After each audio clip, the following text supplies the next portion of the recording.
Fry थोडीशी झणझणीत आहे, चवीला अप्रतिम आणि सगळ्यात महत्त्वाचं म्हणजे या रेसिपीसाठी ना तुम्हाला कारलं तेलामध्ये फ्राय नाही करायचे, अगदी थोड्याशा तेलामध्ये आपण ह्याला शॅलो फ्राय करणार आहोत। आणि त्याचबरोबर कारलं उकडायचंही नाहीये किंवा त्यामध्ये चिंच गूळ असं काही नाही घालायचं, अगदी सोप्या पद्धतीने बनवायचे। तर चला सुरुवात करूया। मी इथे 2 मीडियम साईजची कारली स्वच्छ धुवून पुसून आणि अशा प्रकारे पातळ स्लाइसमध्ये कट करून घेणार आहे। सगळी कारली कट करून घ्यायची आणि आणखी काय काय साहित्य लागणार आहे ते सुद्धा पाहून घेऊयात। आपल्याला लागणार आहे 1 मीडियम साईजचा कांदा आणि 1 टोमॅटो जो की आपण स्लाइसमध्ये कट करून घेतलेला आहे। त्यानंतर थोडीशी कोथिंबीर, कढीपत्त्याची पानं आणि आपल्याला लागणार आहे हिरवी मिरची 2 ते 3, लसणाच्या पाकळ्या 7-8 आणि 1 छोटी वाटी भरून भाजलेले शेंगदाणे यांचं आपण वाटण बनवून घेणार आहोत जाडसर। हे आपण बाजूला ठेवून घेऊयात आणि चला आता सगळ्यात अगोदर आपण कारलं जे आहे ना ते छान तेलामध्ये परतून घेणार आहोत। साधारणतः 1 चमचाभर तेल मी घातलेलं आहे आणि त्यामध्ये ही कारली साधारणतः 10 मिनिट लागतात या प्रोसेसला। मीडियम टू लो हीटवर आपण ह्याला परतून घेणार आहोत। कंटिन्युअस हलवत हे आपण कारलं जे आहे ना ते लाईटली फ्राय करून घेणार आहोत। त्यामुळे तुम्ही मध्ये मध्ये गॅस थोडासा फास्ट केला, बंद केला तरी सुद्धा चालू शकेल किंवा अगदी मीडियम हीटवर कंटिन्युअस परतत राहा। तर तुम्ही बघू शकता आपलं कारलं जे आहे ना ते मस्तपैकी ब्राउनिश व्हायला लागलेलं आहे। या स्टेजला मी ह्याच्यामध्ये साधारणतः पाव चमचा मीठ घातलेलं आहे। आता थोडंसं मीठ घालायचं आहे आणि परत आपण फोडणी जेव्हा देऊ ना तेव्हा थोडंसं मीठ घालायचं आहे। तर कारलं मस्तपैकी आपलं फ्राय झालेलं आहे। अशा प्रकारे आपण जर कारलं परतून घेतलं ना तर आपल्याला कारलं उकडून घ्यायची गरज नाहीये। फ्राय केल्यामुळे कारल्यातला कडूपणा कमी होतो आणि त्याचबरोबर कारलं शिजून सुद्धा निघतं। तर हे जे फ्राय केलेलं कारलं ते आपण बाजूला ठेवून घेऊयात। आता मी दुसरी कढई तापायला ठेवलेली आहे, त्यामध्ये 1 चमचाभर तेल गरम केले, मोहरी अर्धा चमचा, 1 चमचा जिरे घालायचे आहेत। दोन्ही छान तडतडलं की त्यामध्ये पाव चमचा हिंग घालून घेऊयात आणि स्लाइसमध्ये कट करून घेतला कांदा घालायचा आहे।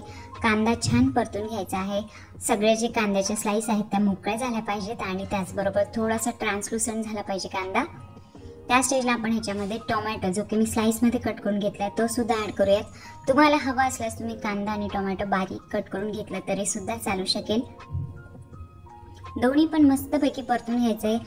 तर मंडळी कढीपत्ता मी आत्ता ऍड करते, तुम्हाला हवा असल्यास तुम्ही अगोदर ऍड केला तरी सुद्धा चालेल। तर व्यवस्थित सगळं मस्त परतून झालेलं आहे। थोडंसं मीठ घालूयात आणि परत एकदा 2 मिनिटांसाठी परतून घ्यायचं आहे। मंडळी तुम्ही जर माझ्या चॅनलवर नवीन असाल ना तर माझ्या चॅनलवर तुम्हाला कारल्याच्या आणखी 2 ते 3 रेसिपीज पाहायला मिळतील, त्यामुळे चॅनलला नक्की व्हिजिट करा। तर या स्टेजला मी ह्याच्यामध्ये 1 छोटा चमचा भरून किंवा अर्धा चमचा साखर सुद्धा घातलेली आहे आणि जे आपण जाडसर वाटण बनवून घेतलं होतं हिरवी मिरची, लसूण आणि भाजलेल्या शेंगदाण्याचं ते ऍड करूयात। हळद घालायची आहे अर्धा चमचा, लाल मिरचीची पावडर घालूयात साधारणतः अर्धा चमचा, ही काश्मीरी लाल मिरची पावडर आहे फक्त रंग छान येण्यासाठी। कोथिंबीर घालायची आहे भरपूर, त्याचबरोबर मी इथे 1 चमचाभर धना पावडर सुद्धा ऍड केलेली आहे आणि नंतर आपण ह्याच्यामध्ये फ्राय करून घेतलेले जे कारलं आहे ते ऍड करूयात आणि मस्तपैकी सगळं परतून घ्यायचं। आपलं कारलं तयार होईल मंडळी। एक छोटीशी वाफ सुद्धा घ्यायची आहे, साधारणतः 4 ते 5 मिनिटांसाठी मंद आचेवर वाफ घ्यायची आहे। सगळं छान मिक्स करा आणि आपलं कारलं फ्राय चटपटीत असं कारलं फ्राय तयार आहे मंडळी।